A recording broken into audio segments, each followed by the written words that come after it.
Starting తాత దగ్గర elevation start అయిందండి. హే ఎవరా నువ్వు, ఇక్కడేమైందని అడిగితే సంబంధం లేకుండా ఎలివేషన్ చేస్తున్నావు అని మైండ్ లో అనేసుకుని కాసేపు నవ్వేసుకుని ఇంక చూస్తున్నా. అండ్ ఫస్ట్ హాఫ్ లో కొన్ని తక్కువ చోట్ల ఎలివేషన్స్ వర్కౌట్ అయ్యాయి, బట్ మిగతాది ఫ్రాంక్లీ అంతగా వర్కౌట్ అవ్వలేదు. ఇంటర్వెల్ కి ముందు వచ్చే సీన్ హైలైట్ గా ఉంటుంది. Comedy not worked because it's not a comedy movie. అంటే కామెడీని పేర్చడానికి ట్రై చేశారు, బట్ వర్కౌట్ అవ్వలేదని చెప్తున్నా. నాకైతే ఆ గడాపోళ్ళు ఎవర్రా, సర్జికాయలు, PUBG innocence noobs fun create చేశాయి. థియేటర్ లో నవ్వుకున్నాం. మూవీ అంతా సెకండ్ హాఫ్ లోనే ఉంటుంది. అంటే 10 to 15 minutes ఇవ్వాల్సిన intro of the story and elevations of the hero first half మొత్తం ఉంటుంది. పేషెన్స్ ని పరీక్షిస్తుంది. అండ్ సెకండ్ హాఫ్ లో యాప్లిస్ కాయల సీన్ ఉంటుంది భయ్యా. ఆ సీన్ కి థియేటర్ మొత్తం తెగ నవ్వుకున్నాం భయ్యా. డైరెక్టర్ గారి ఆ విజన్ కి, ఆ థాట్ కి, ఆ లాజిక్ కి హ్యాట్స్ ఆఫ్ అని చెప్పొచ్చు. ఈ సీన్ మూవీ చూసిన వాళ్ళకి మాత్రమే అర్థమవుతుంది. అండ్ దెన్ సెకండ్ హాఫ్ లో ప్రాపర్ స్టోరీ, చిన్నపాటి emotions and purpose of the movie clear గా ఉంటుంది అండ్ అర్థం అవుతుంది. డైరెక్టర్ గారు ఫస్ట్ హాఫ్ బాగా ట్రై చేశారు, not work. And second half బాగా తీశారు. నా వరకు సెకండ్ హాఫ్ బాగుంది, దానికోసం మూవీకి వెళ్ళొచ్చు. అండ్ మరీ ముఖ్యంగా మార్గశిరం మధ్యరాత్రి అని ఓ ట్రైలర్ లో షంటేస్తూ ఉంటారు కదా, అదైతే అద్రిపాటుగా ఉంటుంది.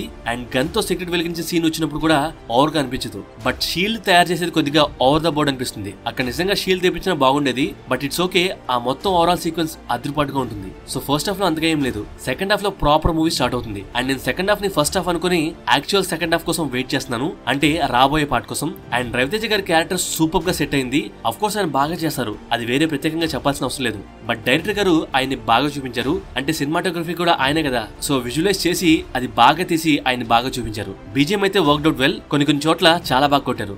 సెకండ్ హాఫ్ లో సాంగ్ కూడా బాగా సెట్ అయింది, బాగుంది. ఫస్ట్ హాఫ్ లో సాంగ్ స్టార్ట్ అయినప్పుడు ఇక్కడ సాంగ్ అన్న ఫీలింగ్ ఇనిషియల్ గా కలిగినా దానికి ఒక పర్పస్ ని క్రియేట్ చేశారు. అఫ్ కోర్స్ అది రొటీన్ అయినప్పటికీ అది వర్క్డ్ వెల్. ఆ తర్వాత సీక్వెన్స్ ఆబ్వియస్ గా బాగుంటుంది. So 2 songs placed well. ఇంకా పాటలు పెట్టకపోవడం డైరెక్టర్ గారి వాయిస్ డెసిషన్ అని చెప్పొచ్చు. అనుపమ పరమేశ్వరన్ గారు మూవీలో మనలాగే ఆడియన్స్, తన వల్లే మనకు మూవీ స్టోరీ తెలుస్తుంది. బట్ ఒకేసారి 2 చోట్ల ఒకే స్టోరీని తను వింటూ ఉంటారు. ఆ లాజిక్ నాకు అర్థం కాలేదు భయ్య. అంటే నాకు అర్థం కాలేదా, లేక డైరెక్టర్ గారు అలాగే తీసారా, ఆర్ ఒకే స్టోరీని ఇద్దరి దగ్గర విని మనకు ఒకేసారి చూపిస్తున్నారు అనేది అర్థం కాలేదు. ఓటీటీలో వచ్చినప్పుడు క్లియర్ గా దాని గురించి మాట్లాడుకుందాం. కావ్యతాపర్ గారి రోల్ బాగుంది, బాగా చేశారు. మధుబాల గారి రోల్ నాకైతే అంతగా కనెక్షన్ కుదరలేదు భయ్య. ఏదో అలా మూవీలో ఆమె క్యారెక్టర్ అలా వెళ్ళిపోతూ ఉంటుంది.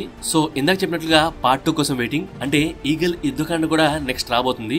డైరెక్టర్ గారు పార్ట్ 1 లోని ఫస్ట్ హాఫ్ లాగా కాకుండా సెకండ్ హాఫ్ లాగా దాంట్లో ఇంకొన్ని ఎలివేషన్స్ అండ్ రేసీగా తీస్తే ఒక అరాచకాన్ని చూడబోతున్నాం అని చెప్పొచ్చు. ఎన్ క్రెడిట్స్ టైంలో మధుబాల గారు ఒక డైలాగ్ చెప్తారు, ఫస్ట్ ఇండియాలో స్టార్ట్ చేశాడు అని. అది మూవీ చూసిన వాళ్ళకి మాత్రమే అర్థమవుతుంది. సో దాన్ని బట్టి యుద్ధకాండలో నెక్స్ట్ లెవెల్ ఫైట్స్ ఉండబోతున్నాయని అనిపిస్తుంది. సో దీనికని కలెక్షన్స్ గట్టిగా వస్తే యుద్ధకాండ నెక్స్ట్ లెవెల్లో డైరెక్టర్ గారు ఓపెన్ అప్ అయ్యి తీస్తారని అనిపిస్తుంది. సో ఓవరాల్ గా ఫస్ట్ హాఫ్ ఎక్కువ శాతం భరించగలిగితే సెకండ్ హాఫ్ కోసం ఖచ్చితంగా వెళ్ళొచ్చు. No vulgar scenes, movie clean గా ఉంది. ఫ్యామిలీతో మరీ ముఖ్యంగా కిడ్స్ తో వెళ్ళొచ్చు.